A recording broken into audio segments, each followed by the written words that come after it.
অহা সৎভক্তিৰ এনে এক ধাৰাবাহিকতা ঋষি মুনি ত্ৰিদেৱেও যাৰ সম্ভেদ নাপালে ভক্তিটো সকলোৱেই কৰে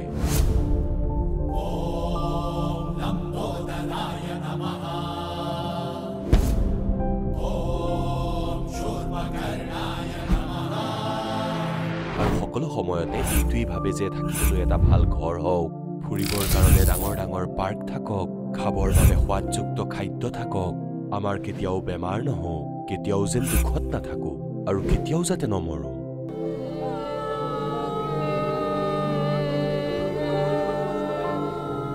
সকলো সময়তে যেন ফূৰ্তিত থাকো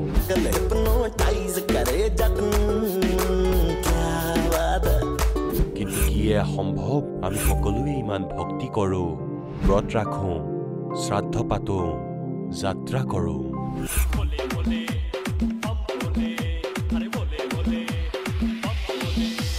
মন্দিৰলৈ গৈ মূৰ্তি পূজা কৰো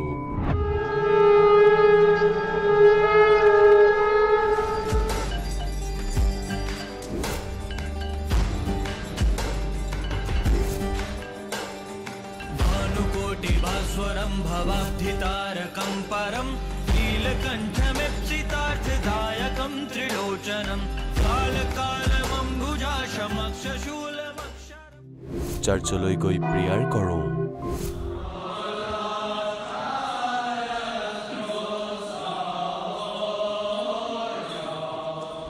মছজিদলৈ গৈ নামাজ আদা কৰো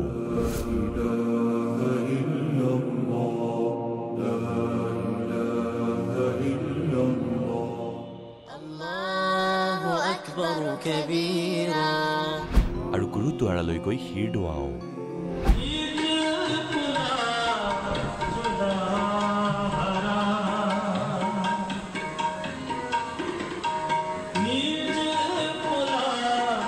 তথাপিও দুখত কিয় আছো কিন্তু আপোনালোকে জানেনে সেয়া কি ভক্তি যি ভক্তিয়ে মীৰাক বিহৰ পৰা বচাইছিলে ধ্ৰুৱ আৰু প্ৰহ্লাদৰ ৰক্ষা কৰিছিলে অন্ধক দৃষ্টি আৰু কলাক শ্ৰৱণ শক্তি দিছিলে গৰীক প্ৰাণ দিলে দুখীসকলক সুখী জীৱন দিলে মৃতজনক জীৱন দান দিলে আৰু দুৰাৰোগ্য বেমাৰ দূৰ কৰিলে পৰিস্থিতি ভয়ানক পৰিস্থিতি তাৰমানে অকল এটা পৰিস্থিতিয়ে নহয় একদম মানে এইটো সুইচাইড টেন্ডেন্সিৰ নিচিনা পৰ্যায়ত মই আছিলোঁ মোৰ হাজবেণ্ডৰ বহুত ডাঙৰ হাৰ্ট এটেক হৈছিল তেওঁ একেবাৰে মৃত্যু মুখৰ পৰা ঘূৰি আহিছে বুলি ক'ব লাগিব আগত যিটো ভয় আছিলে মই আগতে ঘৰৰ পৰা ওলাব নোৱাৰিছিলোঁ যে মই ক'ৰবাত কি যদি মৰি যাম নেকি বা খুব দুৰ্বল হৈ যাওঁ কিন্তু এতিয়া পৰমাত্মাৰ দীক্ষা লোৱাৰ পাছত প্ৰকৃত ভগৱান পোৱাৰ পাছত এতিয়া এনেকুৱা এটা মানে শৰীৰৰ বল পাইছোঁ যে বিন্দাছ ঘূৰি ফুৰিছোঁ কিন্তু কোনো ধৰণৰ অসুবিধা হোৱা নাই আজিলৈকে ঔষধ নোখোৱাকৈ সন্ত ৰামপালজী মহাৰাজে চৰণ তাহাৰ পিছত মই একদম মেডিচিন খাওয়া বন্ধ কৰিলোঁ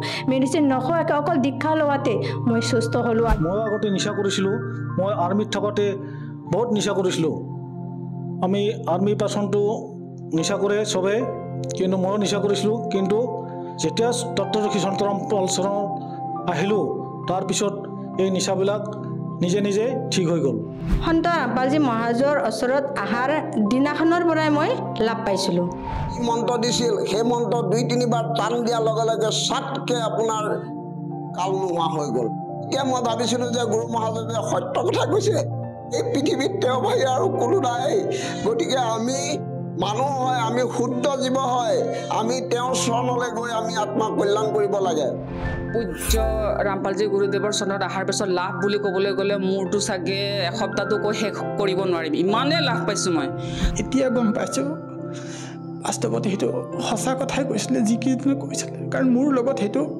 100% মই প্ৰমাণ পাইছোঁ মানৱ জীৱনৰ যে মুখ্য উদ্দেশ্য পৰমাত্মা প্ৰাপ্তি সেই কথাটো আমি সদগুৰু ৰামপালজী মহাৰাজৰ পৰাই গম পাইছোঁ ভক্তি সকলোৱেই কৰে কিন্তু উপৰোক্ত লাভ কেৱল সৎভক্তিৰ পৰাই প্ৰাপ্ত হয় আজিও সৎভক্তি কৰি থকা হাজাৰ হাজাৰ লাখ লাখ মানুহৰ শাস্ত্ৰ অনুকূল ভক্তিৰ লাভ প্ৰাপ্ত হৈ আছে আহক জানো এনেকুৱাই লাখ লাখ শ্ৰদ্ধালুৰ মাজৰ এজন সৎভক্তি কৰা এই শ্ৰদ্ধালুজনৰ অনুভৱ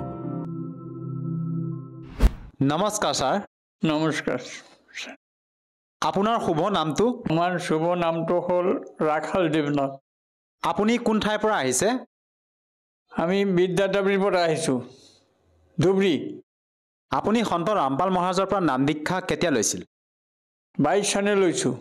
সন্ত ৰামপাল মহাৰাজৰ পৰা নাম দীক্ষা লোৱাৰ আগতে কেনেধৰণৰ ভক্তি সাধনা কৰিছিল? আমি মা কালীৰ ভজনা কৰিছিলোঁ আগত। তাৰপিছতে আমি অন্য গুৰুৰো আশ্ৰয় লৈছিলোঁ, যেমন শঙ্করদেবেরও আশ্রয় লইছিল, আর আমাদের ঘর গৃহস্থ একটা গুরুদেব ছিল তাদেরও লইছিল। ওগুলো এটাও না করো, আমি সব এড়িয়ে দিছোঁ, একটাও করা নাই।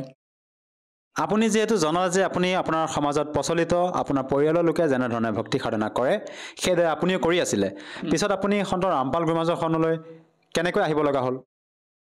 আহিব লগা হ'ল, আমাৰ এক নাতি ওরা গেছিল এই লাইনে জানতো, ওরা শিখছিল। শেখার পিছত আমারে কইছিলে যে দাদু আপনি, আমি তখন খুব রোগাক্রান্ত।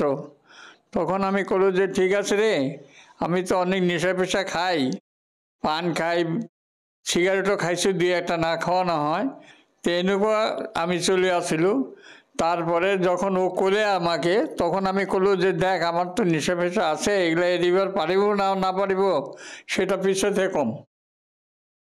পরে একবারে যখন যাওয়ার পথে আমি পড়ে গেল, তেতে আমি কলো যে নে আমাকে নাম দীক্ষায় লয়ে দে, যদি ভাল হও তা হোম। তারপরে আমাকে গাড়ি করে লই গেল তাতে ফালাকাটায় লওয়ার পিছত আমাকে নাম দীক্ষা তাতে লওয়ার পিছত সব এড়িয়ে দিছু, কোনো নেশা নাই, মাছ মাংস কোনো কিছু খাওয়া নাই, আমি সব এড়িয়ে দিয়ে এখন নিরামিষ 4টা যা জোটে খাই। আৰু আমি শুনিছোঁ যে সন্ত ৰামপাল মহাৰাজৰ পৰা নাম দীক্ষা লোৱাৰ পিছতে বিভিন্ন প্ৰকাৰে লাভ পাব পাৰি। আপুনি তেখেতৰ পৰা নাম দীক্ষা লৈ কেনেধৰণৰ লাভ পাইছে? আমি ভালো লাভ পাইছোঁ। এখন এতিয়া বাচি আছোঁ যখন, আমি এখনো ভালো আছোঁ। আপোনাৰ কিমান বছৰ বয়স হৈছে বৰ্তমান? আমাৰ বয়স এখন এতিয়া 100 মান হ'ল আৰু। ছাৰ, আপুনি মত ব্যক্ত কৰিছে যে আপুনি বৰ্তমান 100 বছৰত ভৰি দিছে। সন্ত ৰামপাল গুৰুমাজে আপোনাক এনেকুৱা কি ভক্তি বিধি মন্ত্ৰ দিলে যাৰ দ্বাৰা আপুনি আজি সুখী অনুভৱ কৰিছে?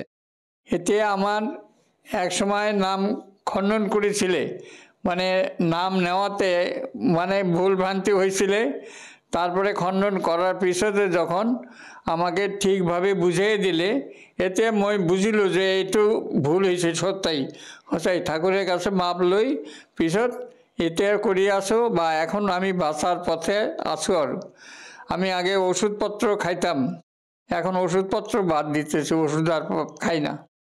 আপোনাৰ শাৰীৰিক কি সমস্যা আছিলে? আপুনি যে ঔষধ খাইছিলে আগতে, আপোনাৰ কেনেকুৱা ধৰণৰ বেমাৰ আছিল? আমাৰ সুগাৰ ছিল, হাই প্ৰেশাৰ ছিল, এইসব ছিল আৰ কি। এই আপুনি ডক্টৰৰ কাষলৈ গৈছিলে যি বেমাৰ আছিলে আপোনাৰ? ডাক্তারের কাছে গেছিল, ডাক্তারের কাছে তো ওষুধ খাই তো আমি শেষ হয়ে গেছিল। আর আপুনি ডাক্তৰৰ কাষত কিমান বছৰ ধৰি চিকিৎসা কৰি আছিলে? 2-3 বছৰ কৰেছিল, তাৰ পিছত আৰ ভালো হওয়াৰ আশা আসলে নহয়। আপোনাৰ চুগাৰ বেমাৰৰ উপৰিও আৰু অন্য কিবা বেমাৰ ৰোগ আছিলনে? বাত আছিল, তাৰপৰে সৰ্দি কাশিও আসলে। আৰু বৰ্তমান সেই বেমাৰবিলাক সম্পূৰ্ণৰূপে ঠিক হ'লনে? মোটামুটি ভালো আছো। আৰ বৰ্তমান আপুনি কোনো ধৰণৰ নিচা সেৱন নকৰে?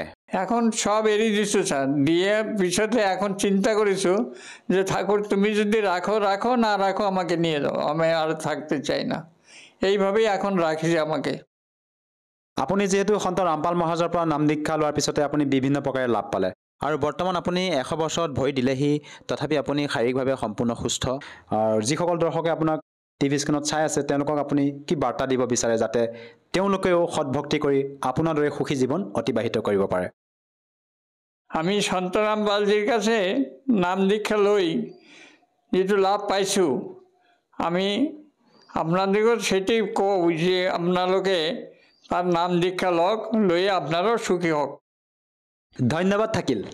সাহেব, এতিয়া জগতগুৰু তত্ত্বদৰ্শী সন্ত ৰামপাল গুৰু মহাৰাজৰ সৎসংগৰ মাধ্যমেৰে সেই অদ্বিতীয় আধ্যাত্মিক জ্ঞানৰ বিষয়ে জানি লওঁ, যাৰ মাধ্যমেৰে আপোনালোকেও প্ৰাপ্ত কৰিব পাৰিব এনেকুৱা আধ্যাত্মিক, মানসিক আৰু ভৌতিক সুখ যি এতিয়ালৈকে কেৱল আপোনালোকে মীৰাবাই, ধ্ৰুৱ, প্ৰহ্লাদ আদি কেইজনমান ভক্তৰ জীৱন কথাতহে শুনিছে। এতিয়া শুনক তত্ত্বদৰ্শী সন্তৰ সৈতে শাস্ত্ৰ অনুকূল ভক্তি সৎসংগ, এনেকুৱা অদ্বিতীয় আধ্যাত্মিক জ্ঞান যাৰ প্ৰমাণ আছে সকলো ধৰ্মৰ সকলো পবিত্ৰ শাস্ত্ৰত। এদিন এই ভ্ৰমতে সুখদেৱ ঋষি বিষ্ণুদেৱৰ লোকলৈ গুচি গ'ল, আৰু তাত তেওঁ এখন স্বৰ্গ থাকে, প্ৰত্যেক লোকত ৰেষ্টুৰেণ্ট বুলি যাক কোৱা হয়। আৰু স্বৰ্গৰ ভিতৰত সেই ৰেষ্টুৰেণ্টত সেই ব্যক্তিয়ে এলাউড আছিল যাৰ কোনো মান্যতাপ্ৰাপ্ত গুৰু আছিলে। বিনা গুৰুপ্ৰাপ্ত ব্যক্তিৰ স্বৰ্গত কোনো স্থান নাই।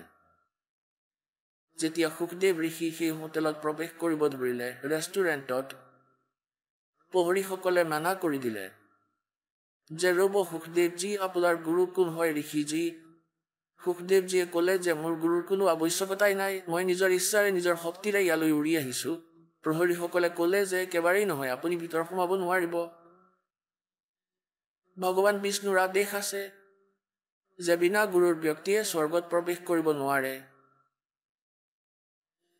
সুখদেৱ ঋষিয়ে ক'লে যে মোক বিষ্ণুদেৱৰ লগত কথা পাতিব দিয়া। ইমান অহংকাৰ পালি ৰাখিছিলে।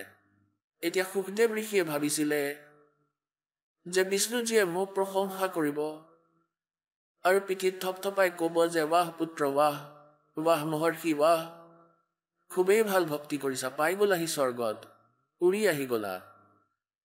বিষ্ণুদেৱৰ ওচৰত যেতিয়া এইটো কথা গ'ল যে সুখদেৱ নামৰ ঋষি মৃত্যুলোকৰ পৰা আহিছে আৰু স্বৰ্গত প্ৰৱেশ কৰিব বিচাৰিছে, তেওঁৰ কোনো গুৰু নাই, ভগৱান আপোনাৰ কি আদেশ?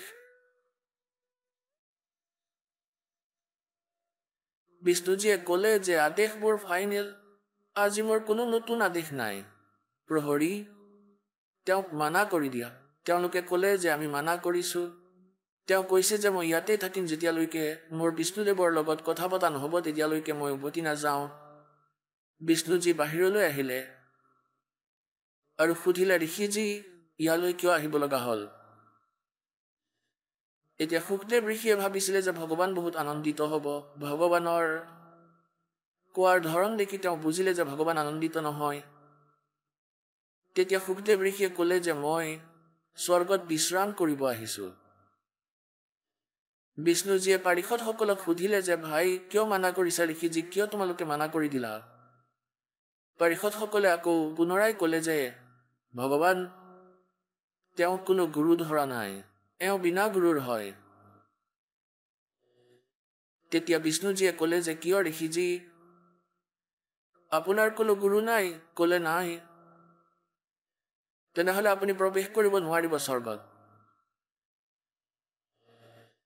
আকৌ সুখদেৱ ঋষিয়ে আৰু অভিমানেৰে ক'ব ধৰিলে যে তেওঁ ক'লে সমগ্ৰ পৃথিৱীত মোৰ সমান কোনো সন্তই নাই, মোৰ দৰে শক্তিযুক্ত নাই, মই কাৰ পৰা উপদেশ লওঁ?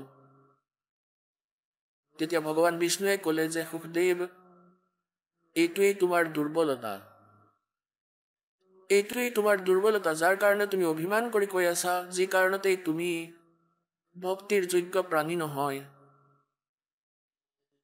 আপুনি যাওক, ৰজা জনকৰ পৰা উপদেশ লওক। ৰজা জনক গৃহস্থী, তেওঁৰ বহু ৰাণী আছিলে আৰু সুখদেৱ ঋষি আছিলে বাল ব্ৰহ্মচাৰী। এতিয়া বিষ্ণুজীয়ে এই বুলি ক'লে যে আপুনি যাওক আৰু ৰজা জনকৰ পৰা উপদেশ লওক, পিছত সাধনা কৰক আৰু ভক্তিৰ শক্তি লৈ ইয়ালৈ আহক। এই বুলি কৈ ভগৱান বিষ্ণু নিজৰ মহললৈ ৰিটাৰ্ণ হৈ গ'ল, পুনৰ উভতি গ'ল। এতিয়া সুখদেৱ ঋষিয়ে ভাবিলে যে এইটো কথা হ'ল राजा जनक गृहस्थी भाई और कैसे सी सिनेमाओं जाई।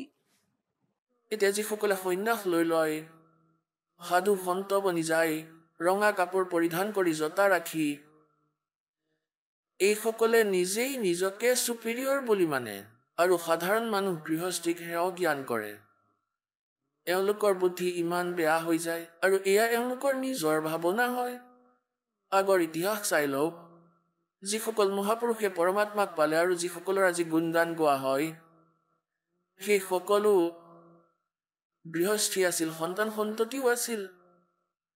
আদৰণীয় ধৰমদাস চাহেবজী, আদৰণীয় মুলুকদাস চাহেবজী, আদৰণীয় নানক চাহেবজী, এজন দাদু চাহেবেই আছিল যাৰ কোনো সন্তান নাছিল। আদৰণীয় ঘিচাদাস চাহেবজী, আদৰণীয় গৰীবদাস চাহেবজী, গাঁও চুৰাণী জিলা জজ্জৰৰ। তেন্তে কোৱাৰ ভাৱে এইটো নহয় যে সতীখণ্ডত থকা সকল পাৰ হ'ব নোৱাৰিব। আৰু এইটো নহয় যে যিয়ে বিয়া বাৰু কৰোৱা নাই তেওঁ পাৰ হ'ব নোৱাৰিব। সৎভক্তি কৰিব লাগিব, মৰ্যাদাত থাকিব লাগিব, আৰু তেতিয়াহে দুয়ো পাৰ হ'ব পাৰিব। গতিকে এইটো ভুল আছিল সুখদেৱৰ। পিছদিনাখন পুনৰ উভতি আহিল, আকৌ সেই স্বৰ্গলৈ গ'ল। কৌমান স্বৰ্গ যিখন ইন্দ্ৰৰ আছিল। তাত যেতিয়া গ'ল তেতিয়া সুখদেৱৰ মুখ শুকাই গৈছিলে। মুখত আগৰ দৰে শোভা চমক নাছিলে। ঋষিসকলে আৰু দেৱতাসকলে কাৰণ সুধিলে যে ঋষিজী কি হ'ল, আজি দেখোন আপোনাৰ মুখ সেমেকি আছে, আপোনাৰ কি টেনচন হৈ গ'ল? তেতিয়া সুখদেৱ ঋষিয়ে ক'লে যে কিনো কম, এটা সমস্যা হৈছে। মই ভগৱান বিষ্ণুৰ লোকলৈ গৈছিলোঁ আৰু তাত মোক স্বৰ্গত প্ৰৱেশ কৰাত মানা কৰি দিলে। এই কথা শুনি অন্য যি ঋষিসকল আছিল, তাত বহি আছিল যিসকল দেৱতা, তেওঁলোকে ক'লে যে সুখদেৱ কথাটো কোৱা, ভগৱানটো খুব প্ৰসন্নই থাকে। ভগৱান বিষ্ণুটো খুব প্ৰসন্ন হয় যেতিয়া তেওঁ সাধু সন্তক দেখে। কিবা ভুল ভ্ৰান্তি হৈছে সেইটো কোৱা। তেতিয়া সুখদেৱে ক'লে যে তেওঁ এই কাৰণে মানা কৰিলে যে মোৰ গুৰু নাই। তেতিয়া যিসকল তাত বহি আছিলে ওচৰে পাজৰে, যিসকলে তেওঁক প্ৰথমে মহাত্মা বুলি মানিছিলে, সকলোৱে ক'লে যে সুখদেৱ, আমিতো তোমাক বহুত বিবেকশীল ব্যক্তি বুলি ভাবিছিলো, কিন্তু আজি তুমি গুৰুহীন হৈ ঘূৰি আছা। ধিক্কাৰ তোমাৰ জীৱনক। আৰু দ্বিতীয়তে এইটো কথা কোৱা, যেতিয়া ভগৱানেও তোমাক কৈ দিলে যে গুৰু ধৰা, তেতিয়া এইবোৰ কি কৰি আছা তুমি? তেতিয়া সুখদেৱ ঋষিয়ে ক'লে যে এটা সমস্যা আহিছে। ভগৱান বিষ্ণুজীয়ে ক'লে যে ৰজা জনকৰ পৰা উপদেশ লোৱা, আৰু কয় যে राजा जनक गृहस्थी बाई और कैसे शीश निभाऊं जाई। सुखदेव बोले वचन विवेका, हमने स्त्री का मुंह नहीं देखा। এতিয়া সেই ঋষিয়ে ক'ব ধৰিলে যে মোক এটা কথা কোৱা। যেতিয়া ভগৱান বিষ্ণুৱে কৈ দিলে যে তুমি তাত গৈ নাম লোৱা, তথাপিও এনেকুৱা কথা কৈ আছা। চোৱা, বিনা গুৰুৰে আপোনাৰ যি আগৰ সংস্কাৰবোৰ আছে, আপোনাৰ ভক্তি শক্তি আছে, এয়া কিছুদিনলৈহে থাকিব, সদায় নাথাকিব। আৰু পিছৰ জন্মত গাধৰ জনিলেও যাব পাৰে প্ৰাণী। এতিয়া ইমান শুনাৰ পিছতেই তেওঁৰ বুকু কঁপি উঠিল। কিছু বিশেষ দয়া ভগৱানৰ থাকে কেতিয়াবা। সুখদেৱ ঋষিৰ নিজৰ আগৰ জন্মৰ কথা মনত পৰি গ'ল। এয়াও কাম ভগৱানৰে আছিল। তেওঁৰ বুদ্ধি অন কৰি দিলে ভিতৰৰ পৰা, তেওঁৰ সেই ফিল্ম চলাই দিলে। তেওঁ নিজৰ আগৰ জন্ম দেখিব ধৰিলে। তেওঁৰ মনত পৰিলে ফিল্ম চাই, তেওঁ দেখি আছে নিজৰ আগৰ জন্মক। মুভি অন্তঃকৰণত তেওঁ কি দেখিলে, এবাৰ গাধৰজনী ভুগি আছে, অন্ধ হৈ গ'ল, তাক এৰি দিলে। মালিকে লাঠিৰে কোবাই উলিয়াই দিলে ঘৰৰ পৰা। অন্ধ হোৱাৰ পিছত এটা ৰাস্তাত গৈ আছে জংঘলৰ আগলৈ। আগত এটা নলা আছিলে, তাত পৰিব লওঁতেই জুপিয়াব বিচাৰিলে আৰু মাজতে আবদ্ধ হৈ গ'ল।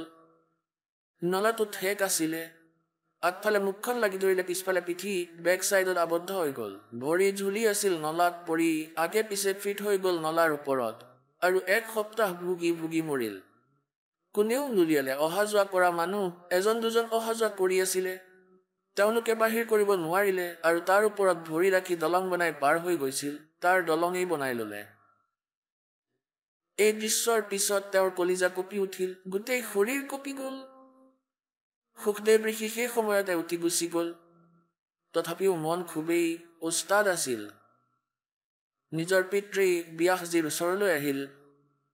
ব্যাসজীক প্ৰাৰ্থনা কৰিলে যে হে ঋষিবৰ, কি গুৰু অবিহনে মুক্তি প্ৰাপ্ত হ'ব নোৱাৰে? এতিয়া সুখদেৱ ঋষিক ব্যাসদেৱে ক'লে যে নহয় পুত্ৰ, গুৰু অবিহনে মুক্তি হ'ব নোৱাৰে, কোনো সাধনাই সফল হ'ব নোৱাৰে, মুক্তিটো দূৰৰেই কথা। তেতিয়া সুখদেৱ ঋষিয়ে ক'লে যে হে পিতৃ, মই বিষ্ণুজীৰ লোকলৈ গৈছিলোঁ তেওঁ মোক তাত থাকিবলৈ মানা কৰি দিলে ব্যাসদেৱে পুনৰ সেই কথাকেই ক'লে যে কাৰণটো কোৱা তেওঁ কেতিয়াও কাকো এনেকুৱা নকৰে উভতাই নপঠিয়াই ভগৱান বিষ্ণুৱেতো সকলোকে সাৱটিহে লয় তেতিয়া তললৈ মূৰ কৰি ক'বলৈ ধৰে মই গুৰু ধৰা নাই তেওঁ কণ্ডিশ্যন ৰাখি থৈছে যে গুৰু ধৰি অৰ্থাৎ গুৰুমুখ ব্যক্তিহে ইয়ালৈ আহিব পাৰে তেতিয়া ব্যাসদেৱে ক'লে যে পুত্ৰ তুমি গুৰু ধৰা নাই নেকি তেওঁ ক'লে নাই এতিয়া ব্যাসজীয়ে ক'ব ধৰিলে যে পুত্ৰ মই এইটো ভাবিছিলোঁ তুমি মোৰ নাম উজ্জ্বল কৰিবা তুমিতো নৰকলৈ যোৱাৰ ব্যৱস্থা কৰি লৈছা ইমান সময় নষ্ট কৰি পেলাইছা আৰু মোৰ পৰা তুমি আঁতৰি গৈছিলা দৰ্শনো দিয়া নাছিলা বাৰু মই ধৈৰ্য ধৰিছিলোঁ যে মোৰ পুত্ৰই নিজে ভক্তি কৰি কল্যাণ কৰি ল'ব আৰু তুমিতো নৰকৰ টিকট কাটি আহিছা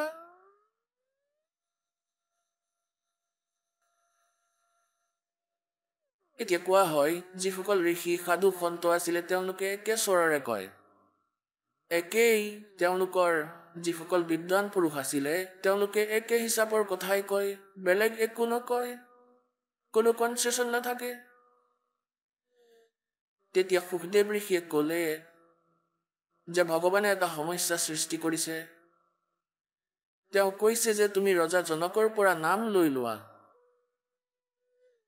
আৰু ৰজা জনকৰতো ল'ৰা ছোৱালী আছে তেওঁৰ বহু ৰাণী আছে এতিয়া মই তেওঁক কেনেকৈ প্ৰণাম কৰিম গুৰু ৰূপত ব্যাসজীয়ে মূৰত হাত দিলে আৰে ভাল মানুহ তোমাৰ জন্ম গৃহস্থীৰ পৰা হৈছে মই গৃহস্থী মোৰ পিতৃ গৃহস্থী তোমাৰ ককা আজু ককা সকলোৱেই গৃহস্থী তেওঁলোকৰ অবিহনে তোমাৰ জন্ম ক'ৰ পৰা হ'ল হয় আৰু যেতিয়া ভগৱানে এইটো কৈ দিছে আৰু তথাপি তুমি ওলট পালট কথা কৈ আছা ঋষিটো এৰি দিয়া তুমি এজন সাধাৰণ মানুহো নহয় ইমান কঠোৰ কথা নিজৰ পুত্ৰক ক'ব লগা হ'ল তেওঁৰ হিতৰ বাবে ঋষি ব্যাসজীয়ে আৰু পুত্ৰ গৈ ভৰিত ধৰি ল'লে ৰজা জনকৰ মহাপুৰুষ হয় 1 নম্বৰৰ এতিয়া পুণ্যাত্মাসকল কোৱা হয় উপায়হীন হ'লে সকলো কৰিব লাগে তাৰ পৰা আহিলে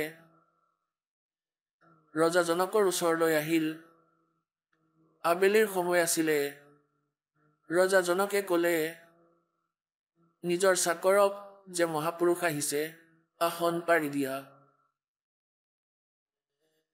এতিয়া চাকৰ লাগি গ'ল তেওঁৰ ওখ আসন তৈয়াৰ কৰিবৰ বাবে তৈয়াৰী কৰিলে কাপোৰ আনিলে তেতিয়া সুখদেৱজীয়ে ক'লে যে নহয় মহাৰাজ মইতো মাটিতেই বহিম এতিয়া ৰজাজনকে ক'লে যে মহাত্মাজী মোক অপমানিত নকৰিব আপুনি মহাপুৰুষ হয় মই গৃহস্থী ব্যক্তি আমাৰ স্থান মাটিত বহাৰ হয় আপোনাৰ ওখ আসনত বহাৰ হয় আপুনি ব্ৰাহ্মণ হয় সুখদেৱ ঋষি মনে মনে তলত বহি পৰিলে আৰু ক'লে নহয় মই আপোনাক গুৰু বনাব আহিছোঁ এতিয়া এইটো ৰজাজনকৰ বিশ্বাস হোৱা নাছিল যে এজন ব্ৰাহ্মণে ক্ষত্ৰিয় গুৰু মানিব আহিছে আৰু সেই সময়তো বহুত তেওঁলোকৰ ভিতৰত বহুত মহত্ব মানিছিলে অভিমান আছিলে ব্ৰাহ্মণৰ ওপৰত ঋষিৰ ওপৰত তেতিয়া সুখদেৱ ঋষিক তলত পঢ়া দেখি ভাবিব ধৰিলে যে কিবাটো কথা আছে তেতিয়া ক'লে যে ঋষিজী মই ৰাতিপুৱা আপোনাক উপদেশ দিম সুখদেৱ ঋষিয়ে বিষ্ণুজীৰ লোকলৈ যোৱাৰ সকলো কাহিনী ক'লে তাত মোক থাকিব দিয়া নহ'ল কাৰণ মোৰ গুৰু নাছিলে আৰু সকলো ঋষিয়ে এটাই ৰায় দিছে মই আপোনাক গুৰু বনাওঁ মোৰ সন্মুখত আৰু বিকল্প নাই তেতিয়া ৰজাজনকে ক'লে যে মই ৰাতিপুৱা উপদেশ দিম এতিয়া আমি এই বিষয়টোক আৰু দীঘল নকৰোঁ এতিয়া ৰাতিপুৱা যেতিয়া ৰজাজনকে ক'লে যে ঋষিজী বহি যাওক তলত মাটিত আসন পাৰি দিয়া হ'ল ৰজাজনকে নিজৰ পত্ৰাণীক যি বহুত ৰাণী আছিল তাৰ মাজৰ যিগৰাকী মুখ্য আছিল তেওঁক ক'লে যে তুমি মোক গা ধুৱাই দিয়া আৰু মোৰ ব্যৱস্থা কৰি দিয়া মই স্নান কৰি নাম দিম উপদেশ দিম ঋষিক এতিয়া সন্মুখত সুখদেৱ ঋষি বহিলে তাতেই এটা চৌকা জ্বলোৱা হ'ল তাৰ ওপৰত এটা পাত্ৰ ৰখা হ'ল আৰু চৌকাত ভাল ডাঙৰ খৰি জ্বলাই পানীক এনেকৈ উতলাই দিয়া হ'ল যেনেকৈ চাহ বনালে উতলাই, এনেকৈ উতল আহি গ'ল। আৰু ৰজাজনকে গা ধোৱা সেই পীৰাখন তাতেই পাৰি ল'লে, উতলি থকা চৌকাৰ ওচৰতে। সেই পানী য'ত উতলি আছিলে, গৰম হৈ আছিলে, তাতেই ৰাখি ল'লে। আৰু কাপোৰ খুলি বহি গ'ল, ধুতিখন পিন্ধি লৈ। তেওঁৰ পত্নী যি মেইন ৰাণী আছিল, ৱাইফ আছিল যিগৰাকী, তেওঁ কি কৰিলে, উতলি থকা পানীৰ পৰা এঘটি ভৰালে আৰু ৰজাজনকৰ চুলিত ঢালি দিলে আৰু হাতেৰে গা ধুৱাই দিছিলে। আৰু সিফালৰ পৰা সুখদেৱ ঋষি চমক খালে আৰু ভাবিলে জ্বলিব এতিয়া। আকৌ এঘটি পানী ঢলা দেখি চমক খালে আৰু ভাবিলে জ্বলি গ'ল। ৰজাজনকে চাই আছিলে তেওঁৰ গতিবিধিক আৰু ক'লে, ব্যাসৰ পুত্ৰ, তুমিতো বাল ব্ৰহ্মচাৰী, মই গৃহস্থী ব্যক্তি। মোৰ স্নান কৰাৰ পিছত যি এই পানী বৈ নলাত পৰি আছে, নৰ্দমাত, ইয়াত আঙুলি দি দিয়াব পাৰে, তেতিয়া মই জানি ল'ম তুমি কেনেকুৱা যোগী।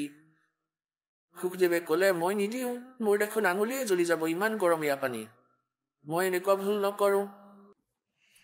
कहते हैं राजा विहंस दे जब तारी और मुझे स्नान करावे नारी, ऐसा योग कमाया पूता, क्या बहा जो इंद्री दूता। इंद्री कर्म लगाओ किसके, जैसे जिव्या लेप नहीं मधुरस के। এতিয়া ইয়াত যি আছে আমি তাকেই ক'ম। এতিয়া ৰজাজনকৰ পৰা উপদেশ লৈ সুখদেৱে সাধনা আৰম্ভ কৰিলে। তেওঁ আকৌ স্বৰ্গলৈ গ'ল, অৰ্থাৎ স্বৰ্গলৈ যোৱাৰো যি মাৰ্গ আছে সেয়া গুৰু অবিহনে হ'ব নোৱাৰে। আৰু আমি যাব লাগিব সৎলোকলৈ। তেন্তে কি কয় ইয়াৰ বিষয়ে কবিৰ পৰমেশ্বৰজীয়ে উদাহৰণ দিলে कि गर्भ योगेश्वर गुरु बिना वो लाग गया हर की सेव, भगवान की पूजा करने लगा। कहे कबीर बैकुंठ से वो फेर दिया सुखदेव, राजा जनक गुरु किए फिर कीनी हर की सेव। कहे कबीर बैकुंठ में फिर चले गए सुखदेव। কল পৰমাত্মা স্বয়ং আহিছিলে প্ৰায় 600 বছৰ আগতে। চন 1398 সতলোকৰ পৰা আহিছিলে তেওঁ পৰমাত্মা, আৰু লেহেৰতলা পুখুৰীত এপাহ পদুমৰ ফুলৰ ওপৰত, জংঘলত পদুমৰ ফুলৰ ওপৰত বিৰাজমান হৈছিল। চৌমত 1455 জেঠ মাহৰ পূৰ্ণিমাত। আৰু তাৰ পৰা নিৰু আৰু নিমা নামৰ এহাল শিপিনী দম্পতীয়ে তেওঁক উঠাই লৈ গৈছিল। আৰু লাহে লাহে পৰমাত্মা ডাঙৰ হ'ল আৰু সৰুৰে পৰাই নিজৰ তত্ত্বজ্ঞানৰ প্ৰচাৰ আৰম্ভ কৰিছিলে। এই মৰ্যাদাক বনাই ৰাখিবলৈ যে গুৰুৰ অবিহনে কাম নহ'ব, এনেইতো পৰমেশ্বৰক গুৰু বনোৱাৰ কোনো আৱশ্যকতা নাছিল। তেওঁ এই মৰ্যাদাক দৃঢ় কৰিবলৈ যে গুৰুৰ অবিহনে কাম নহ'ব, নহ'লে আহি থকা সময়ত এই কালৰ দূতে এওঁলোকে ক'ব ধৰিব যে কবীৰজীয়ে ক'ত গুৰু বনাইছিলে। সেইকাৰণে পৰমেশ্বৰ কবীৰজীয়ে স্বামী ৰামানন্দজী ব্ৰাহ্মণক গুৰু বনালে। এই ব্ৰাহ্মণসকলে আন জাতৰ লোকক উপদেশ নিদিছিলে, এওঁলোকক ঘৃণা কৰিছিলে। পৰমাত্মা যেতিয়া 5 বছৰৰ হ'ল, সেই সময়ত 2.5 বছৰৰ বালকৰ ৰূপ ধৰি কবিৰ পৰমেশ্বৰজী আৰু সেই গংগাঘাটত য'ত স্বামী ৰামানন্দজীয়ে প্ৰতিদিনে পুৱাই পুৱাই স্নান কৰিবলৈ যায় ব্ৰহ্ম মুহূৰ্তত, তাত ঘাট বনোৱা আছিল, পকাৰে ষ্টেপ বনোৱা আছিল। সেই ষ্টেপত গৈ শুই পৰিলে 2.5 বছৰৰ বালকৰ ৰূপ ধৰি। স্বামী ৰামানন্দজী তললৈ গৈ আছিলে আন্ধাৰত, গৰমৰ দিন আছিল। আৰু সেই সময়ত যেতিয়া পৰমাত্মা 5 বছৰৰ আছিল, মহৰ্ষি ৰামানন্দজী ব্ৰাহ্মণ 104 বছৰৰ আছিল। 99 বছৰৰ আয়ুসৰ অন্তৰ আছিল তেওঁলোকৰ। তেওঁ যেতিয়াই তললৈ নামি আছিলে, পৰমাত্মা 2.5 বছৰৰ বালকৰ ৰূপ লৈ শুই আছিলে। মূৰত খৰমজোৰ লাগিল, ভৰিৰ জোতা কাঠৰ আছিলে তেতিয়া খৰম। ৰামানন্দজীৰ খৰম ভগৱানৰ মূৰত লাগিল, কেঁচুৱাৰ দৰে কান্দিব ধৰিলে। ৰামানন্দজীয়ে তৎক্ষণাত চাপৰি চালে যে কোনোবা বালকে দুখ পালে নেকি। সন্তসকল বহুত দয়ালু হয়। আৰু তৎক্ষণাত চাপৰোতে তুলসীৰ যি ডিঙিত মালা আছিল, তুলসীৰ মণিৰ কণ্ঠী থাকে, যিটো বৈষ্ণৱ সাধু দীক্ষিত সাধু হোৱাৰ প্ৰতীক বুলি মনা হয়। তেতিয়া সেই কণ্ঠী ৰামানন্দজীৰ পৰা ওলাই কবিৰ পৰমেশ্বৰজীৰ ডিঙিত পৰিল আন্ধাৰত। ৰামানন্দজীয়ে নেদেখিলে। ৰামানন্দজীয়ে মূৰত হাত ৰাখিলে যে পুত্ৰ ৰাম ৰাম কোৱা, ৰাম নামেৰে সুখ প্ৰাপ্ত হয়, তুমি দুখ পাইছা সেয়া ঠিক হৈ যাব, ৰাম নাম লোৱা। আৰু হয়তো তুমি ৰাস্তা পাহৰি ইয়ালৈ আহিছা আন্ধাৰত, বোপাই এয়া ওপৰত পাৰত বহি যোৱা, পুৱা তোমাক ঘৰলৈ পঠুৱাই দিম মই, যাৰেই হওক খবৰ কৰিলো মই, বহি যোৱা। এতিয়া ৰামানন্দজীয়ে তেওঁক ওপৰলৈ কৰি নিজেতো তললৈ স্নান কৰিবলৈ গুচি গ'ল। পৰমাত্মা অন্তৰ্ধান হৈ গ'ল। ৰামানন্দজীয়ে স্নান কৰি অহালৈকে ৰাতিপুৱা হৈ গৈছিলে, সূৰ্য উদয় হৈছিলে আৰু দেখিলে বালকজনো ক'তো নাই। ভাবিলে গ'ল গৈ চাগে যাৰেই হওক, কথা শেষ হ'ল। কিছুদিনৰ পাছত পৰমাত্মাই মহৰ্ষি ৰামানন্দজীৰ এজন শিষ্য বিবেকানন্দক গৈ অশান্তি কৰিলে আৰু তেওঁৰ লগত প্ৰশ্নোত্তৰ কৰিলে যে ব্ৰহ্মাজীৰ মাতা পিতা কোন হয় ঋষিজী, মোক কৈ দিয়ক, ব্ৰহ্মা বিষ্ণু মহেশ্বৰৰ মাতা পিতা কোন হয়? তেওঁ ক'লে যে এওঁলোকৰ কোনো মাতা পিতা নাই। পৰমাত্মাই ক'লে তুমি মিছা কৈ আছা, চোৱা শিৱ পুৰাণত ৰুদ্ৰ সংহিতা অধ্যায় 5ৰ পৰা 9লৈকে পঢ়ি শুনাই দিয়া। আৰু মই শুনিছো যে এনেকুৱা এনেকুৱা এনেকুৱা শিৱ পুৰাণত লিখা আছে যে বিষ্ণুজীৰ পিতৃ কালৰূপী ব্ৰহ্ম আৰু মাতৃ হৈছে দুৰ্গা।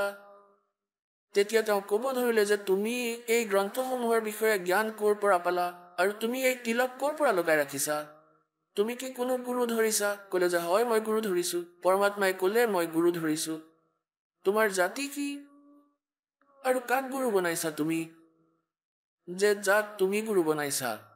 বিবেকানন্দজীয়ে ক'লে যে মইতো পণ্ডিত 1008 শ্ৰী ৰামানন্দজী মহৰ্ষিক গুৰু বনাইছো, তোমাৰ জাতি কি? পৰমাত্মাই কোৱাৰ আগতে শ্ৰোতাই থিয় হৈ ক'লে এওঁতো নিৰোধানক শিপিনীৰ পুত্ৰ হয়। তেতিয়া সেই ব্ৰাহ্মণে গোটেই বিষয়টো পৰিৱৰ্তন কৰি দিলে আৰু ক'লে চোৱা ভাই কিমান নিচা আৰু কপটি হয়। মোৰ গুৰুজী ব্ৰাহ্মণ হয় আৰু এওঁ ধানক শিপিনী হয়, সৰু জাতৰ। আমাৰ গুৰুদেৱেতো সৰু জাত সকলৰ সৈতে কথাও নাপাতে, দূৰৰ পৰাও পৰ্দা লগাই কথা পাতে।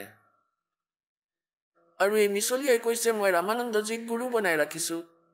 কোৱাৰ অৰ্থ এইটোৱেই যে যথেষ্ট বিবাদ হৈ গ'ল। তেওঁ ৰামানন্দজীক গৈ ক'লে সেই শিষ্যই আমাৰ নাক কাটি দিলে এজন শিপিনীৰ পুত্ৰই, আপোনাক গুৰু বুলি কৈছে।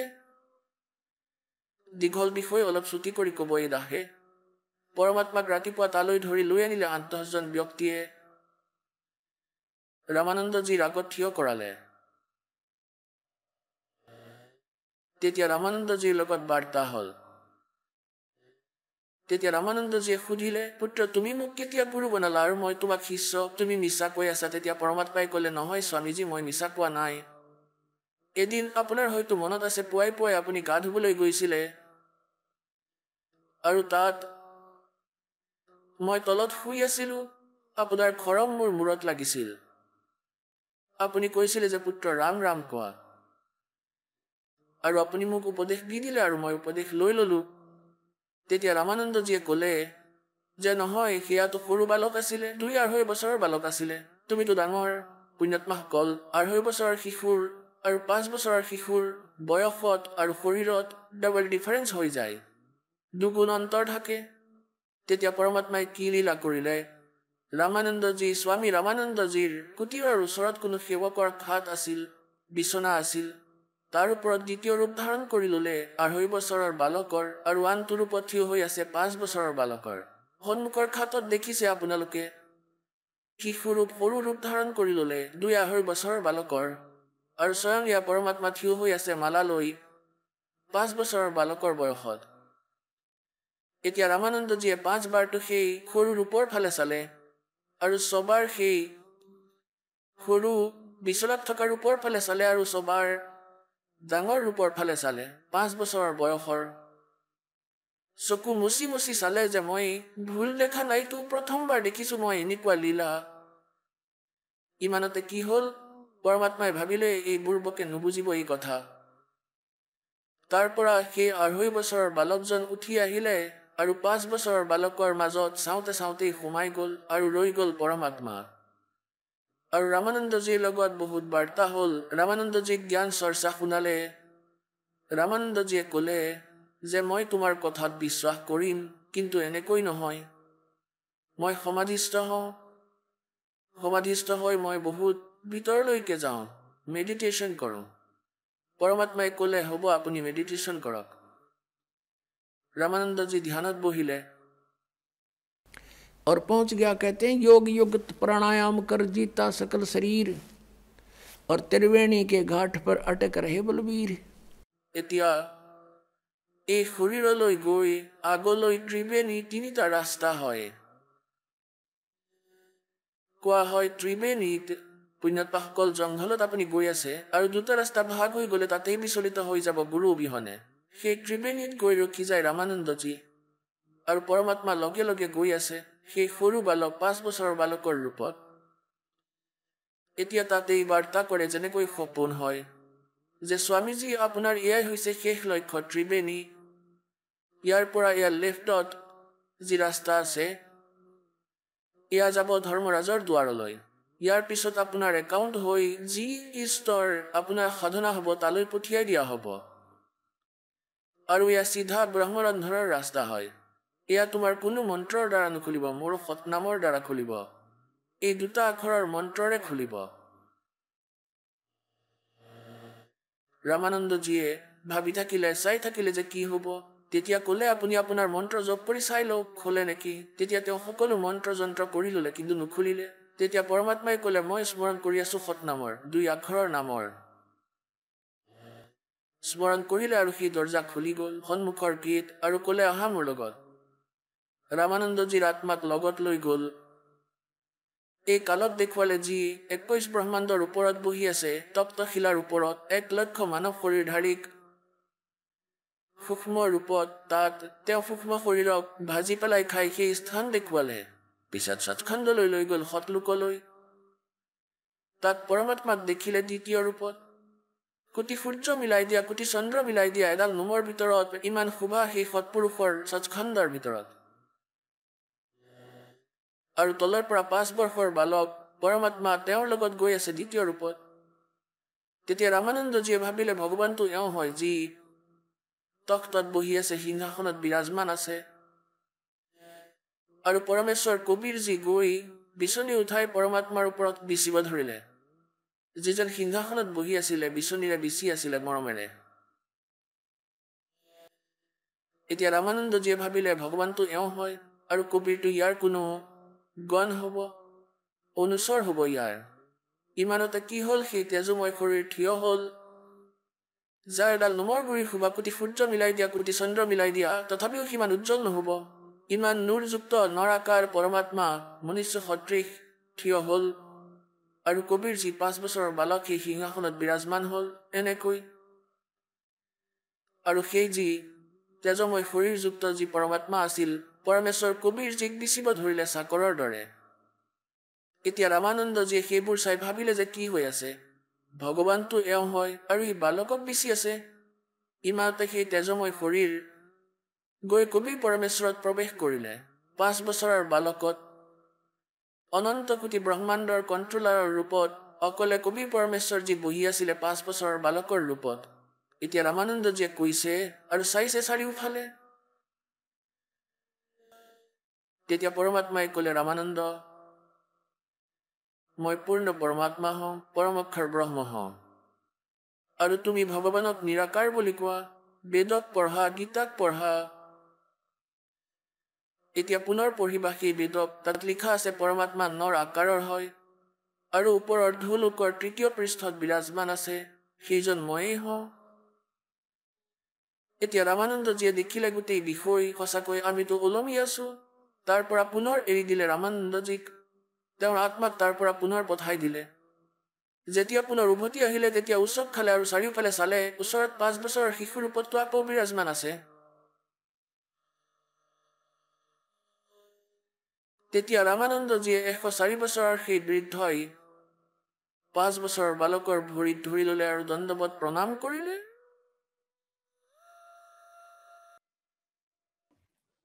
और कहा कि तुम साहेब तुम संत हो, तुम सतगुरु तुम हंस, गरीबदास तुम रूप बिना और न दूजा अंश, दोहू ठोर है एक तू भया एक से दो। रामानंद जी कहते हैं गरीबदास हम कारणे तुम आए हो मगजो, वहां से चलकर हमारे लिए ही आए हो।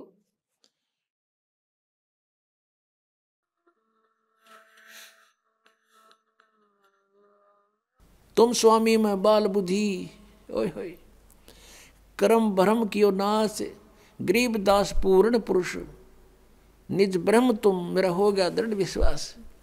तुम स्वामी ৰামানন্দ জীয়ে 104 বছৰৰ সেই বিদ্বান লোক আছিল। বাৰাণসীৰ ভিতৰত তেওঁ 52 দৰবাৰ লগাই ৰাখিছিলে, 1400 ঋষি উপদেশক বনাই ৰাখিছিলে তেওঁৰ শিষ্য ৰামানন্দজীয়ে। এতিয়া তেওঁ কয় 5 বছৰৰ বালকৰ চৰণত ধৰি যে তুমি স্বামী, তুমি মালিক আৰু মই বুৰ্বক। আজিলৈকে আমি বেদ আৰু গীতাক যেনেকৈ জানিছিলো, আমাৰ বুদ্ধিটো বালকৰ দৰে জ্ঞানযুক্ত আছিলে। আপোনাৰ এই তত্ত্বজ্ঞানৰ ওচৰত আপুনি প্ৰত্যক্ষ দেখাই দিলে। तुम स्वामी में बाल बुद्धि भ्रम कर्म कियो नाश, और गरीबदास निज ब्रह्म तुम, वो तत्ब्रह्म आप ही हो मेरा हो गया दृढ़ विश्वास। সেই সময়ত কবিৰ পৰমেশ্বৰে ক'লে যে স্বামীজী, ৰামানন্দজী, আপুনি মোৰ গুৰু হয়, এনেকুৱা নকৰিব, মোক লজ্জিত নকৰিব। তেতিয়া ৰামানন্দজীয়ে ক'লে যে হে ভগৱান, এতিয়া এই দাসে আপোনাক ভালকৈ চিনি পালে। তেতিয়া সকলো কথাৰে পৰিচিত কৰালে কবিৰ পৰমেশ্বৰে যে আপুনি মোৰ গুৰু হৈ থাকক, এয়া মোৰ আদেশ বুলি মানি লোৱা, এজ এ গড মানি লোৱা। কিয়নো আহি থকা সময়ত সকলো কথাৰ সৈতে পৰিচিত কৰালে, সকলো জ্ঞান বুজালে যে মই যেতিয়া সতলোকৰ পৰা আহিছিলো নিজৰ পুত্ৰ সহজ দাসৰ ৰূপ ধৰি, যোগজিতৰ ৰূপ ধৰি পিছৰবাৰ, তেতিয়া এই কালক পালো মই। তেওঁ মোৰ পৰা কথা দিয়াইছিলে, মোৰ পৰা বচন লৈছিলে যে 3 যুগত জীৱ কম লৈ যাবা, আৰু 4ৰ্থ যুগত কলি যুগত যিমানেই প্ৰাণী বিচাৰা লৈ যাবা। এওঁ মোক নিজৰ ভাই ভাবিছিলে, সেইকাৰণে মোৰ লগত বাদ বিবাদ কৰিছিলে। পিছত এওঁ মোৰ পৰা বচন ললে। এতিয়া মই তেওঁক বচন দি ৰাখিছো যে কলি যুগত মই মোৰ নিজৰ হংস আত্মাক লৈ যাম। আৰু এওঁ এটা প্ৰাৰ্থনা মোক আৰু কৰিছিলে যে যিজনে আপোনাৰ জ্ঞানক জানিব আৰু মানিব তেওঁ আপোনাৰ। আৰু কালে ক'লে যে যিজনে মোৰ লোকবেদত আধাৰিত থাকিব ভগৱান, তেওঁৰ লগত জোৰ জবৰদস্তি নকৰিব। তেতিয়া মই তেওঁক তথাস্তু কৈ দিছিলো যে ঠিক আছে, যিজনে মোৰ জ্ঞানক মানিব তেওঁকে মই নিজৰ জ্ঞান বুজাম আৰু তেওঁক নাম দিম, আৰু যিজনে মোৰ জ্ঞানক এৰি দিব তেওঁ তোমাৰেই হ'ব, কালৰেই হ'ব, আৰু যিজনে ভুল সাধনা কৰিব সেয়াও তোমাৰেই হ'ব, কালৰেই হ'ব। এতিয়া গোটেই বচন এওঁ যেতিয়া কোৱাই ললে, তেতিয়া কাল আনন্দিত হৈ গল। ক'ব ধৰিলে যে আপুনি বিনা সন্দেহেৰে যাওক যোগজিত সংসাৰলৈ, কলি যুগলৈকে মই ইহঁতক এনেকৈ কণ্ডেম কৰি দিম, কোনো ভক্তিযোগ্যই নাথাকিব। আৰু তোমাৰ নামেৰে কবিৰ পন্থেৰে, তোমাৰ নামেৰে মই পন্থ চলাম, সৎপুৰুষ কব, আৰু নাম কালৰ দিব। সকলোবোৰ সাধনা কেৱল মোৰ স্তৰৰ হ'ব, মোৰ জালত আবদ্ধ হৈ থকাৰ। আৰু যিটো সময়ত তোমাৰ কোনো দূত যাব, সন্ত যাব প্ৰচাৰৰ বাবে, অথবা তুমি যাবা যোগজিত, তেতিয়ালৈকেতো মই 12টা বেলেগ পন্থ চলাই দিম, নকলি কবিৰ পন্থী। और अनेक पंथ में चलाऊं, इस विध जीवों को भरमाऊं, 12 पंथ करूं मैं साजा, नाम तुम्हारा ले करूं आवाजा, 12 पंथ नाम जो ले ही मेरे मुख में आन समोही, और अनेक पंथ में चलाऊं, यावद जीवों को भरमाऊं। গতিকে ৰাধা স্বামী পন্থ, ধন ধন সদগুৰু সচ্চা সৌদা, জগমাল সকল আৰু শীৰ্ষা পন্থ, আৰু এই জয় গুৰুদেৱ মথুৰাৰ সকলৰ পন্থ, এই ঠাকুৰজী মহাৰাজ এওঁলোকে 5টা নাম দিয়ে, অৰ্থাৎ শিৱ দয়ালজীৰ জ্ঞানৰেই এওঁলোকৰ সকলোবোৰ আধাৰিত। আৰু এইবোৰ সকলো কালৰ চলোৱা পন্থ।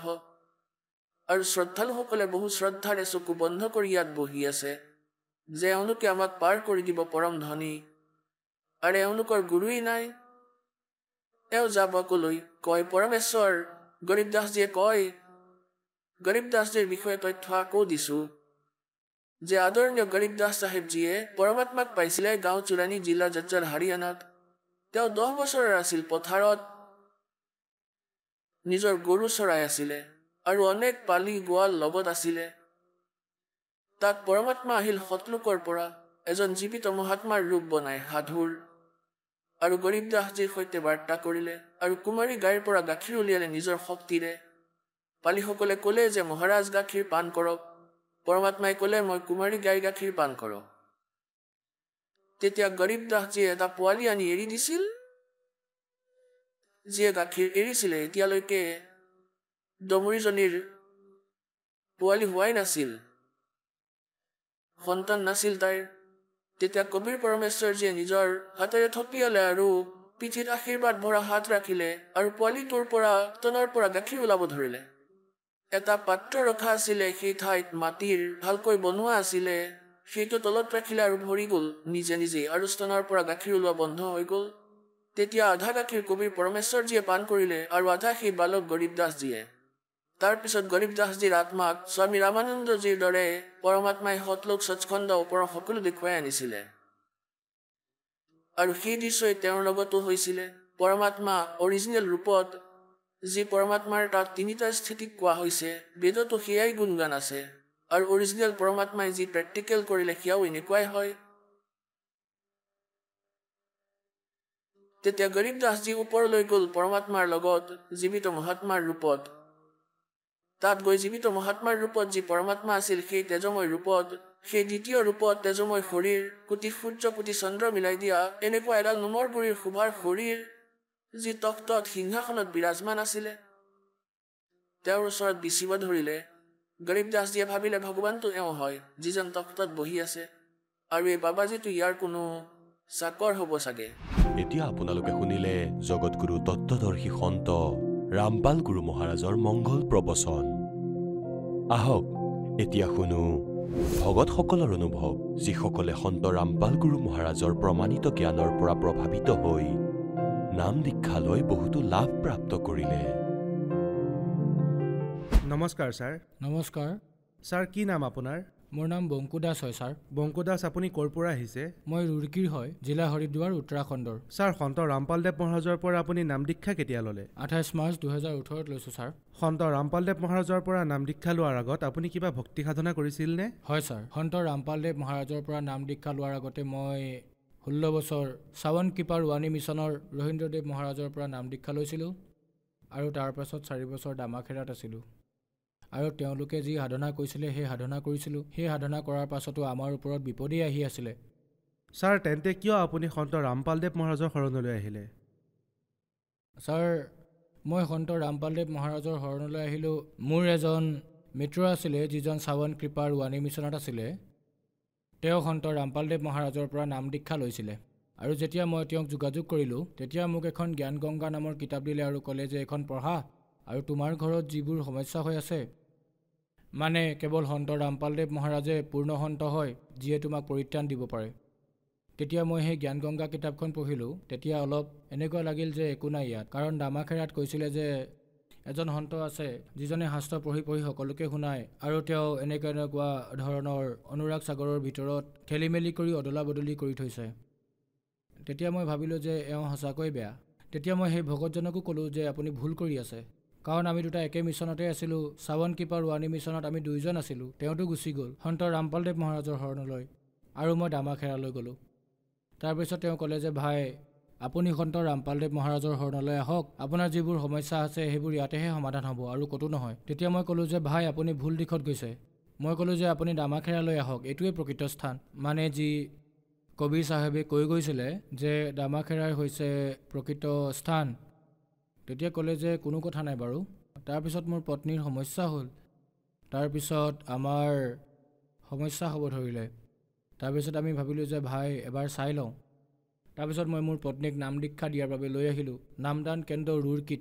তাৰপিছত মই ভাবিলোঁ যে ভাই, যিবোৰ নিয়ম পৰমাত্মাই যি নিয়ম লিখি থৈছে আৰু সন্ত ৰামপালদেৱ মহাৰাজৰ যি নিয়ম মৰ্যাদা আছে সেইবোৰ মই শুনিলোঁ। তেতিয়া মোৰ ভাল লাগিল যে ভাই, গুৰুদেৱে যিবোৰ নিয়ম মৰ্যাদাৰ কথা কৈ আছে সন্ত ৰামপালদেৱ মহাৰাজে এইটোতো সকলোৱে কৰিব লাগে, গতিকে মোৰ সেয়া ভাল লাগিল। তাৰপিছত সন্ত ৰামপালদেৱ মহাৰাজৰ পৰা নাম দীক্ষা ল'লোঁ মই। ছাৰ, তেন্তে কি সন্ত ৰামপালদেৱ মহাৰাজৰ পৰা নাম দীক্ষা লোৱাৰ পিছত আপুনি কিবা লাভ পালেনে?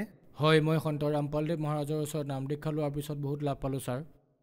মোৰ এলাৰ্জি আছিলে গোটেই শৰীৰত, মোৰ শৰীৰত ঘাঁহ হৈ গৈছিলে, মোৰ তেজত ইনফেকশ্যন হৈ গৈছিলে, চকুতো এলাৰ্জি হৈ গৈছিলে, মোৰ মানে বহুত ডাঙৰ ডাঙৰ ঘাঁহ হৈ গৈছিলে। মই হৰিদ্বাৰত এজন ডক্টৰ আছে, তেওঁৰ তাতো চিকিৎসা কৰালোঁ, ৰুৰকীতো চিকিৎসা কৰালোঁ, এমছতো কৰাইছিলোঁ। মোৰ লগত ৰিপৰ্টবোৰ আছিল, কিন্তু মই আজি আনিব পাহৰিলোঁ। মই বহুত চিন্তাত পৰি গৈছিলোঁ। 5 বছৰৰ পৰা মোৰ এলাৰ্জি হৈ আছিলে, মই ক'তো আৰাম পোৱা নাছিলোঁ। মই ৰান্ধনিৰ কাম কৰোঁ, মই যেতিয়া চৌকাৰ ওচৰত বহু অশান্তি পাইছিলোঁ, আৰু মই ৰাতি হ'লে মানে বিচনাত, ঠাণ্ডাৰ দিনত বিচনাত শুবই পৰা নাছিলোঁ, কাৰণ মই বহুত কষ্ট পাইছিলোঁ। গতিকে সন্ত ৰামপালদেৱ মহাৰাজৰ শৰণলৈ যেতিয়াই আহিলোঁ, মই সেই এলাৰ্জি বেমাৰৰ পৰাও পৰিত্ৰাণ পালোঁ, আৰু মই এতিয়া সুস্থ। আৰু মোৰ মাইগ্ৰেইনৰ বিষ আছিলে ছাৰ, সেয়া সৰুৰ পৰাই আছিল, বহুত বিষ কৰিছিলে। মই মানে ঔষধ খাইহে কামলৈ যাব পাৰিছিলোঁ, ঔষধ নহ'লে কামেই কৰিব নোৱাৰোঁ। চৌকাৰ ওচৰত বহিলে এটাতো এলাৰ্জিয়ে অশান্তি দিছিলে, আৰু লগতে মাইগ্ৰেইনৰ বিষ। ইফালে ঘৰৰো খৰচ আছে, মানে ঘৰৰ আৰ্থিক পৰিস্থিতি ইমানেই বেয়া হৈ গৈছিলে, 5 লাখ টকাৰ ধাৰ হৈ গৈছিলে ছাৰ ঘৰত। মানে ইমানবোৰ সমস্যা আছিল। মোৰ পত্নীক অপাৰেশ্যন, আনফালে ভূত বাধা ঠিক কৰাবলৈ লৈ গৈছিলোঁ ছাৰ। কিছুমানে আহি বাচন বেচি দিছিলে, কিছুমানে আহি কিবা বেচি দিছিলে, মানে আমি ইমান ধাৰত পোত গৈছিলোঁ এইবোৰৰ কাৰণে ছাৰ। 5 লাখ টকাৰ ধাৰ হৈ গৈছিলে, আৰু এইফালে বেমাৰৰ চিন্তা। যেতিয়া সন্ত ৰামপালদেৱ মহাৰাজৰ শৰণলৈ আহিলোঁ, এটাতো মোৰ যি বেমাৰ হৈছিলে সেয়া ঠিক হ'ল, একেবাৰে ঠিক হ'ল, আৰু মোৰ ওজনো বহুত বাঢ়ি গৈছিলে। মোৰ 90 কিলো হৈ গৈছিলে ছাৰ, মোৰ গোটেই শৰীৰ ফুলি গৈছিলে। মোৰ লগৰবোৰেও এইটো কৈছিলে যে বংকু, তুমি চিকিৎসা কৰাই লোৱা, তোমাৰ ওজন বহুত বেছি বাঢ়ি গৈছে, তোমাৰ কিবা নহয় কিবা সমস্যা হৈ আছে, পিছলৈ সমস্যা হ'ব। গতিকে ছাৰ মই এইমছত নিজৰ চিকিৎসা কৰালোঁ, তাতো একো পৰিত্ৰাণ নাপালোঁ। 5 বছৰ মই চিন্তাত আছিলোঁ। তাৰপিছত সন্ত ৰামপালদেৱ মহাৰাজৰ পৰা নাম দীক্ষা লোৱাৰ পাছত মই পৰিত্ৰাণ পালোঁ, আৰু মই এতিয়া একেবাৰে সুস্থ ছাৰ।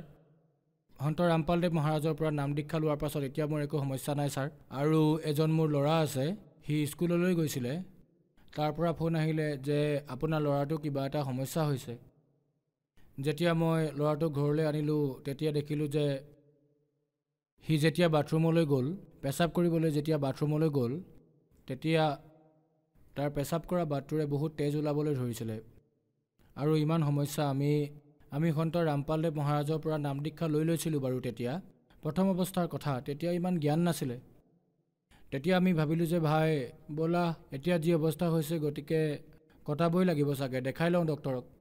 যেতিয়া আমি ডক্টৰক দেখালোঁ, তেতিয়া ডক্টৰে টেষ্ট লিখিলে কিবাকিবি। আমি ডক্টৰে কোৱা টেষ্টবোৰ কৰালোঁ হেমন ডক্টৰৰ তাত। টেষ্টবোৰ কৰাৰ পিছত আমি যেতিয়া ডক্টৰক সেইবোৰ দেখালোঁ, তেতিয়া তেওঁ ক'লে যে ভাই, ল'ৰাটোৰ কিডনীত ইনফেকশ্যন হৈছে আৰু সেইটো শুকাই যাবলৈ ধৰিছে, তাৰ চিকিৎসা দীঘলীয়াকৈ কৰাব লাগিব, মানে ইয়াৰ স্থায়ী চিকিৎসাটো নাই। তথাপিও আমি চেষ্টা কৰোঁ, মানে আমাৰ দ্বাৰা যিমান হয় আমি চিকিৎসা কৰাম। গতিকে ছাৰ এই সমস্যা বাঢ়ি গৈ থাকিল, বহু মাহলৈকে চিকিৎসা হ'ল। চিকিৎসাৰ বাবে আমাৰ পইচাও বহুত খৰচ হ'ল। এনেওতো আমাৰ আৰ্থিক স্থিতিও বহুত দুৰ্বলেই আছিলে, আমাৰ পইচাৰ সমস্যা আছিলে। তাৰপিছত আমি ভাবিলোঁ যে সন্ত ৰামপালদেৱ মহাৰাজক পৰমাত্মাক প্ৰাৰ্থনা জনাম। তাৰপিছত আমি সন্ত ৰামপালদেৱ মহাৰাজক প্ৰাৰ্থনা জনালোঁ। প্ৰাৰ্থনা জনোৱাৰ পিছত তাৰ পৰা আদেশ আহিল যে ভাই, কাইলৈ তোমালোকে আহি সন্ত ৰামপালদেৱ মহাৰাজে যি কয় তাকে কৰিবা। পৰমাত্মাক প্ৰাৰ্থনা জনোৱাৰ পিছত তাৰপিছত আমি আকৌ দেখালোঁ, আকৌ টেষ্ট কৰালোঁ কিছুদিনৰ পিছত। তাৰপিছত যি ৰিপৰ্ট আহিলে সেয়া নৰ্মেল আছিল ছাৰ। ডক্টৰে ক'লে যে কোনো সমস্যা নাই, এতিয়া যি ৰিপৰ্ট আহিছে সেয়া নৰ্মেল আহিছে, এতিয়া শক্তিৰ বাবে ঔষধ খুৱাব পাৰা। কিন্তু আমি একো ঔষধ নল'লোঁ ছাৰ। ডক্টৰে কৈছিলে যে ছাৰ ই আৰু কেতিয়াও ঠিক নহ'ব, ইয়াৰ কিডনীটো এনেকৈ থাকিব। তাৰপিছত আমি সন্ত ৰামপালদেৱ মহাৰাজৰ চৰণলৈ আহিলোঁ আৰু তেওঁৰ ওচৰত আমি প্ৰাৰ্থনা জনালোঁ। এতিয়া মোৰ ল'ৰাটো সম্পূৰ্ণ সুস্থ ছাৰ, সকলোবোৰ নৰ্মেল। মোৰ ল'ৰাটো এতিয়া একেবাৰে সুস্থ, সি স্কুললৈ যায়, কোনো সমস্যা নাই, না কিবা ঔষধ খাবলগীয়া হৈছে ছাৰ। সন্ত ৰামপালদেৱ মহাৰাজৰ পৰা নাম দীক্ষা লোৱাৰ পাছত আমি বহুত লাভ পালোঁ। লাভ ইমান পালোঁ যে যদি ক'ব আৰম্ভ কৰোঁ সময় শেষ হৈ যাব, কিন্তু লাভ খোৱা শেষ নহ'ব। লাভ বহুত পালোঁ ছাৰ, পৰমাত্মা শৰণত অহাৰ পাছত বহুত লাভ পালোঁ ছাৰ। আপুনি ইয়াৰ ৰিপৰ্ট চাব পাৰে। এয়া মোৰ 9 বছৰীয়া ল'ৰা ৰোহিত। মই যি তাৰ টেষ্টবোৰ কৰাইছিলোঁ সেয়া এতিয়া নৰ্মেল। ডক্টৰে কৈছিল যে সি কেতিয়াও ভাল নহ'ব, তাৰ কিডনীটো তেনেকৈয়ে থাকিব। ইয়াৰ কিডনীটো একেবাৰে শুকাই গৈছিলে ছাৰ। এতিয়া মোৰ ল'ৰাটো একেবাৰে সুস্থ, স্কুল যায়, খেলা ধূলা কৰে, ভালদৰে খায়, একেবাৰে সুস্থ, না কিবা ঔষধ খায় না কিবা সমস্যা হৈছে তাৰ, একেবাৰে সুস্থ সি। সন্ত ৰামপালদেৱ মহাৰাজে আমাক ইমান লাভ দিলে, মোৰ ল'ৰাটোৰ এতিয়া একেবাৰে সমস্যা নাই ছাৰ, না কিবা ঔষধ খাব লগা হৈছে। এয়া আপোনালোকে দেখিবলৈ পাইছে, এয়া চাওক মোৰ ল'ৰাটোৰ টেষ্ট হয়, য'ত আল্ট্ৰাচাউণ্ড কৰাইছিলে ডক্টৰে, ৰুৰকীত চাৰণ ডক্টৰৰ ওচৰত চিকিৎসা কৰাইছিলোঁ তাৰ। সৰু ল'ৰা ছোৱালীৰ ভাল ডক্টৰ হয় ছাৰ। মই কেটাৰিঙৰ কাম কৰোঁ, ৰান্ধনিৰ কাম। এবাৰ মই কেটাৰিং এটা পাইছিলোঁ 1.5 লাখ টকাৰ। 1,10,000 দিয়াৰ পিছত তেওঁলোকে বহুমাহ ধৰি পইচা দিয়া নাছিলে, পইচা নাই বুলি কৈ আছিলে। ছোৱালীজনীৰ দেউতাকে যিয়ে মোক কেটাৰিংটো দিছিলে, সেই ছোৱালীজনীও তাইৰ বিয়াৰ যি ব্যৱস্থা তাই নিজে কৰিছিলে। তাই ভায়েক আৰু দেউতাকে মদ খায়, বহুত বেয়া অৱস্থা আছিলে, পইচাৰ একো ব্যৱস্থা কৰিব পৰা নাছিলে। আৰু মোৰ ইমান বেয়া অৱস্থা হৈছিলে, মোৰ 1,40,000 টকা ফচি গৈছিলে। মই কি কৰোঁ? মই বহুত কষ্টৰে কেটাৰিংটো খুলিছিলোঁ, পৰমাত্মাই দয়া কৰিছিলে আৰু সেই কেটাৰিঙৰ কামটো পাইছিলোঁ, কিন্তু পইচা নাপালোঁ। তাৰপিছত আমি সন্ত ৰামপালদেৱ মহাৰাজক প্ৰাৰ্থনা জনালোঁ যে ভাই পৰমাত্মাই যি কৰিব ভালেই কৰিব। তাৰপাছত সন্ত ৰামপালদেৱ মহাৰাজক প্ৰাৰ্থনা জনোৱাৰ পিছত মই ক'লোঁ যে মোৰ 1,40,000 টকা ফচি আছে আৰু পোৱা নাই। তেওঁলোকে কৈ আছে যে আমাৰ লগততো নাই, আমি ক'ৰ পৰা দিম। তাৰপিছত তাৰ পৰা আদেশ আহিল যে কালি গম ল'বা, পৰমাত্মাই দয়া কৰিব। গতিকে ভগতদেৱ গধূলি সময়ত তেওঁলোকৰ ফোন আহিল যে দাদা আপোনাৰ যি 1,40,000 টকা আছিলে সেইটো আপুনি গধূলি আহি লৈ যাব অফিচৰ পৰা, যিয়ে মোক কেটাৰিঙৰ কামটো দিছিল। ছাৰ মই তালৈ গ'লোঁ, 5 বজাৰ ওচৰত তেওঁ মোক 1,40,000 টকা এটা দিলে। এইটো এটা লাভ পালোঁ মই। পৰমাত্মাই পলে পলে লাভ দিয়ে, পলে পলে পৰমাত্মাই ৰক্ষা কৰে। আৰ্থিক স্থিতি বহুত বেয়া আছিল ছাৰ, মানে ঘৰত খোৱা লোৱাটো অসুবিধা আছিল। এটা সময়ৰ মানে এসাঁজৰ বাবেই খাব পৰা বস্তু আছিল। ঘৰত বহুত সমস্যা আছিল, আমাৰ বহুত ধাৰো আছিল। মই সকলোৰ পৰা ধাৰ লৈছিলোঁ আৰু আমাৰ লগত যিমানবোৰ বস্তু আছিল, বাচন বৰ্তন সকলোবোৰ বেছি দিব লগা হৈছিল। আৰু পৰমাত্মা সন্ত ৰামপালদেৱ মহাৰাজৰ শৰণলৈ অহাৰ পাছত মানে ছাৰ মই আমাৰ সম্পৰ্কীয় যিমানবোৰ মানুহ আছে তেওঁলোকক সহায় কৰিব পৰা হ'লোঁ পইচা দি। পৰমাত্মাই বহুত লাভ দিলে, এতিয়া কোনো সমস্যা নাই। পৰমাত্মাৰ শৰণলৈ আহি এতিয়া সকলো ঠিক আছে ছাৰ, আৰু কোনো সমস্যাও নাই। পৰমাত্মাৰ শৰণলৈ অহাৰ পাছত আমি বহুত লাভ পালোঁ আৰু পৰমাত্মাই বহুত দয়া কৰিলে। ছাৰ সন্ত ৰামপালদেৱ মহাৰাজৰ পৰা নাম দীক্ষা লোৱাৰ পিছত আপুনি বহুত লাভ পালে। সন্ত ৰামপালদেৱ মহাৰাজে এখন পৰিয়াল ৰক্ষা কৰিলে। ছাৰ আপোনাক আজি বহুত শ্ৰদ্ধালুৱে চাই আছে, যিসকল পৰিয়াল বহুত দুখত আছে, তেওঁলোকক আপুনি কি ক'ব বিচাৰিব? ছাৰ এই ডাকৰ এই প্ৰাৰ্থনা যে সন্ত ৰামপালদেৱ মহাৰাজ পূৰ্ণ পৰমাত্মা কবীৰদেৱ ভগৱানৰ স্বৰূপ, তেওঁ পৃথিৱীলৈ আহিছে আৰু আমাক জ্ঞান বুজাই আছে। জ্ঞান পৰমাত্মাৰ গোটেই সংসাৰতে বিয়পি আছে। পৰমাত্মাৰ জ্ঞান শুনক। পৰমাত্মাৰ আপুনি যদি অনুষ্ঠান চাই, পৰমাত্মাই শাস্ত্ৰ অনুকূল সাধনাবোৰৰ কথা কয়। সন্ত ৰামপালদেৱ মহাৰাজে কয় যে তোমালোকে যিবোৰ সাধনা কৰি আছা সেইবোৰ ভুল হয়। সাধনা শাস্ত্ৰ অনুসাৰে যদি সাধনা কৰা তেতিয়াহে লাভ পাবা। গতিকে পৰমাত্মাৰ শৰণলৈ আহক আৰু নিজৰ কল্যাণ কৰাওক। আপোনালৈ, সমগ্ৰ সংসাৰবাসীলৈ, ভাই ভনীসকললৈ এইটোৱেই প্ৰাৰ্থনা। সন্ত ৰামপালদেৱ মহাৰাজৰ শৰণলৈ কেনেকৈ আহিব পাৰি? সন্ত ৰামপালদেৱ মহাৰাজৰ শৰণলৈ ছাৰ টিভি চেনেলত এডাল হালধীয়া শাৰী আহে, তাতে কিছুমান নম্বৰ আহে পৰমাত্মাৰ সন্ত ৰামপালদেৱ মহাৰাজৰ আশ্ৰমৰ। সেই নম্বৰত আপুনি ফোন কৰি আপোনাৰ নিকটৱৰ্তী নামদান কেন্দ্ৰ যি আছে আপুনি গম ল'ব পাৰিব আৰু আপুনি পৰমাত্মাৰ পৰা নাম লৈ নিজৰ কল্যাণ কৰাব পাৰিব ছাৰ। ধন্যবাদ ছাৰ। সচ্চাই।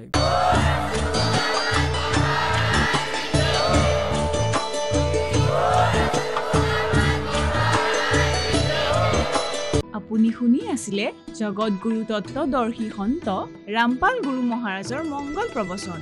অধিক জানিবৰ বাবে ভিজিট কৰক www.jagatgururampalji.org।